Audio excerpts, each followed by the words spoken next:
Natalia Gwyneth Atienza of Kinder 2B.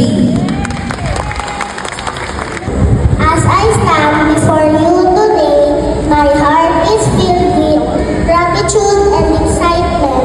I am Natalia Gwyneth Atienza, privileged to have journeyed alongside you in Kindergarten 2B. Natalia Gwyneth Atienza, born on December 15, 2017, she wants to be a doctor.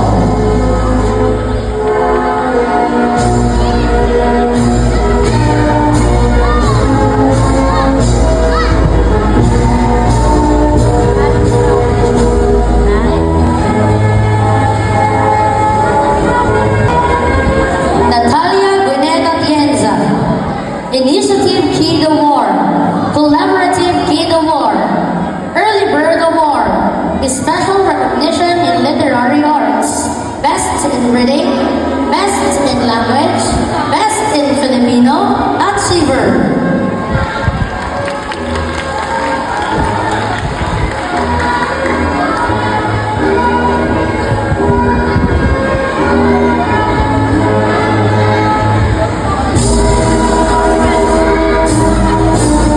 Do you remember our first day of kindergarten? The nervous excitement, the curious glances, and the thrill in our hearts? It feels like just yesterday when we began this adventure, dreams twinkling in our eyes.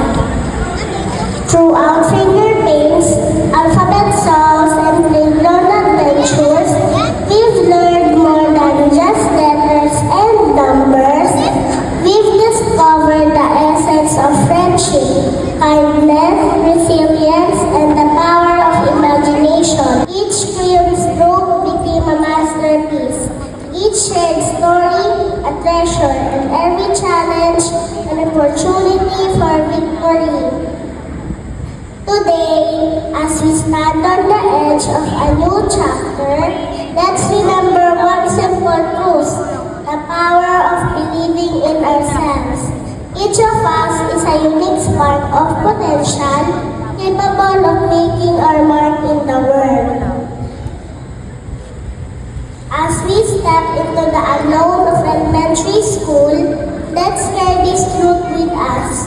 Let's embrace every opportunity with courage and curiosity, knowing that we're capable of achieving greatness.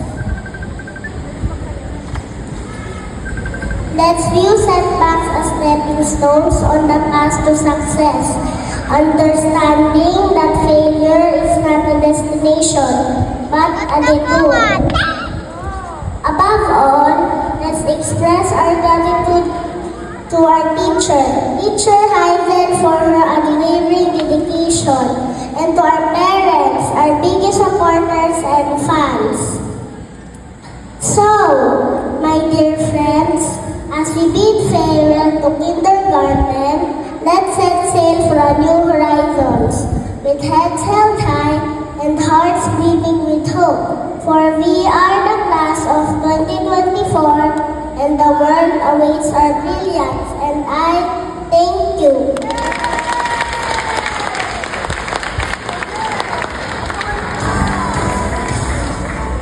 Thank you, Gwen, for your touching message.